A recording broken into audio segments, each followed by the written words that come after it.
Hello everyone, it's Mofi here. It's a pleasure to talk to you today. In this video, I want to show you one of my favorite games of all time I played against the one and only, a great person, a great friend, the famous YouTuber I am Rosen.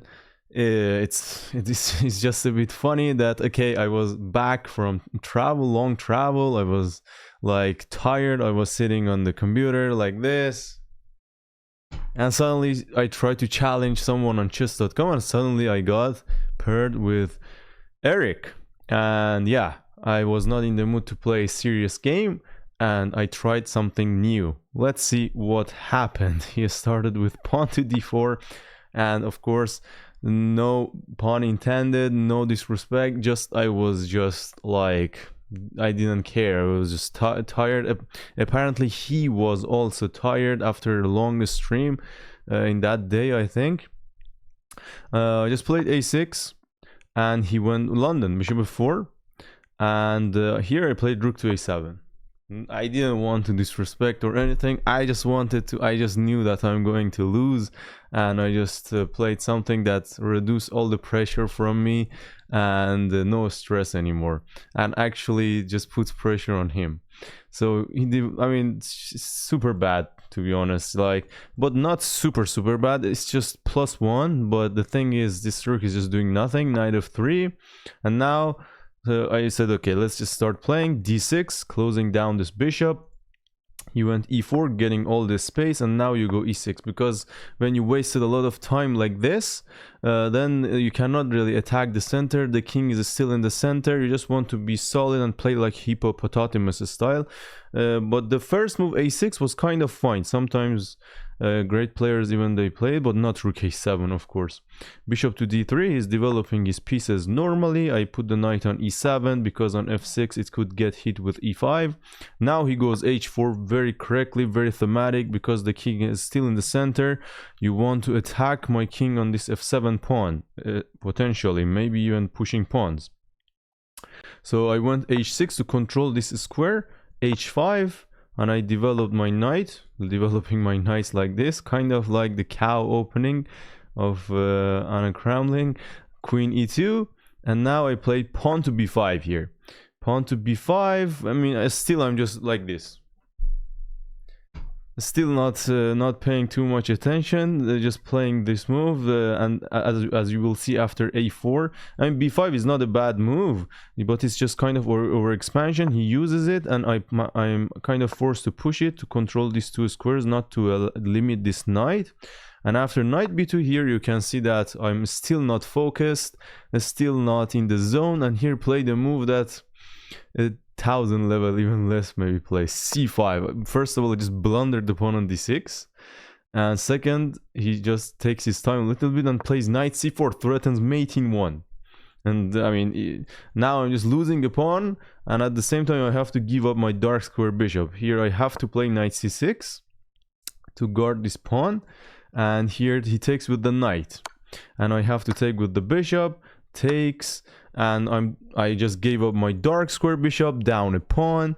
His position is perfect, he has the center, everything is perfect. Okay, now from this I became like this. Okay, let's see what is happening. I'm just losing it in 20 moves. Okay, first here I thought, okay, now I cannot go castle. Let's take the pawn on d4. Looks like a free pawn. But the thing is, okay, I can never go castle, and he played e5, which hurts a lot because now the queen is getting activated, attacking the knight. My king is stuck. Okay, I said I have no idea maybe I mean, if I want to kick this bishop out, how I can do this. I mean, maybe bringing the knight to c8, bishop b7 looks logical, but here I played queen b6, controlling my pawns, maybe with the idea to guard this pawn on b4 and then trying to move this knight somewhere to attack this bishop, something like that. Anyways, the position is +3, maybe even good engine is +4 or more. Queen e4, okay, white is just saying no castle. Even if castle, there's checkmate. So queen e4, I played bishop b7, queen g4. Yeah, this is very thematic. Even if sometimes I have dark square bishop in French kind of structures, they attack the pawn on g7. In French they go king f8 sometimes. Yeah, it's very common to attack this pawn. This is kind of a bathtub pawn structure for white. These two pawns are just limiting my yellow pawns, and it's difficult to guard this pawn here. I thought kind of a couple of seconds, I don't know how much, but and I played knight e7. I said, okay, if you want to take, then I can. If you take, then I go rook g8 and take. At least I get a scope for my bishop. And he very confidently took on g7. I go rook g8, queen takes h6, and rook takes g2. And suddenly, my bishop got open. It's still +5, maybe even more, as you can see on the screen. Here, the knight is under attack. He just played rook h3 to guard this knight. But suddenly, forget about evaluation bar. I thought, okay, what happens if I just take and check? I'm winning the rook. And here he played bishop f1, and here I found a nice move, at least practically, queen to c6, attacking the rook, going for queen e4 check, maybe taking on c2, maybe queen c4. Whenever you go long castle, maybe a4 is hanging.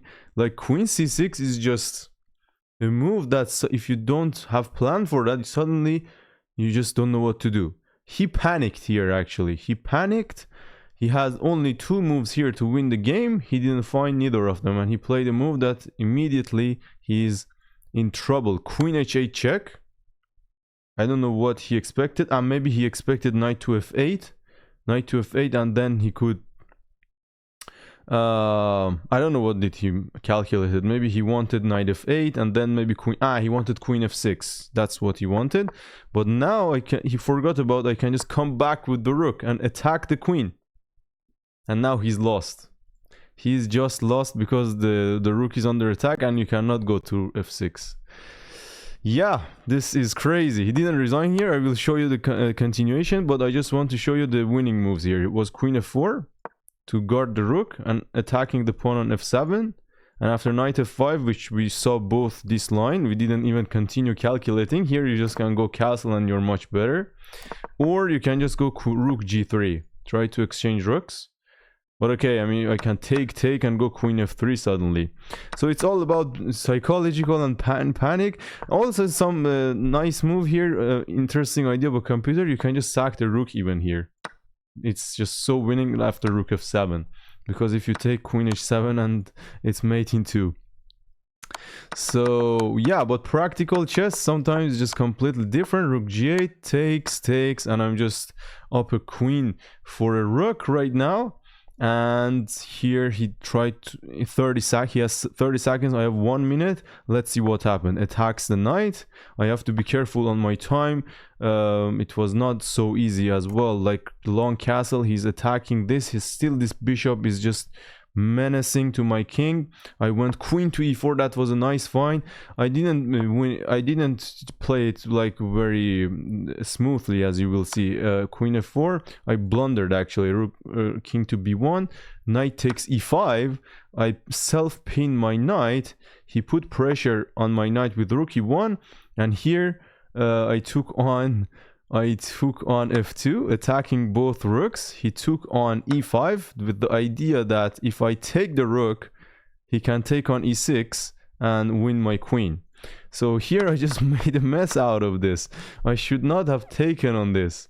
I should not have taken on this and play something something else, but it's not that bad actually. Maybe here f6 actually. f6 here was more solid rather than taking this pawn.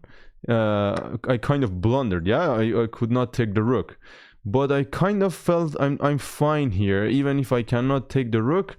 I remember that I didn't blunder the fact that he can take and take. I just felt like it's fine. And rook d7 attacking the bishop, and here actually I blundered all of my advantage, but he has to find this move, which he didn't.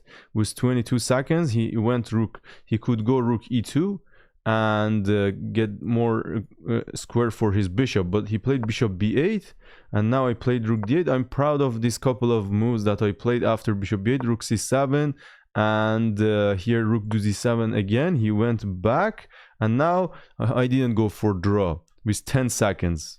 With 10 seconds, I didn't go for draw, even though I played a6, rook a7, and I continued playing for win with rook b7, bishop d6, and b3 here. Suddenly going for checkmate, even though there is no checkmate squares. Even though there is no checkmate squares. But my idea was like, if you take, then I can take with the rook and attack the pawn or on b2. But here he blundered the game in one move. He panicked with 17 seconds versus 9 seconds. He just wanted to flag me as well, and he played rook e2, which gave me access to this f1 square. And after queen f1, rook e1, queen takes e1, 35 moves, checkmating on the back rank. It's just I just do this for content. Sorry, Eric, about that, but I didn't want to post it or anything. It's not about disrespect or anything, just for content. He's a great friend. We had great time together and friends in St. Louis. But yeah, it's like a long time ago. I think it's two months ago. And yeah, he's a great person, and I learned a lot from his streams and how calm he is after his games. Even though he loses, he wins. Just a unique personality in the chess world. So hope you guys enjoyed this video, and make sure to smash that like button and subscribe. Road to 1,000 subscribers, and put your comments, and see you guys in the next videos. Ciao ciao.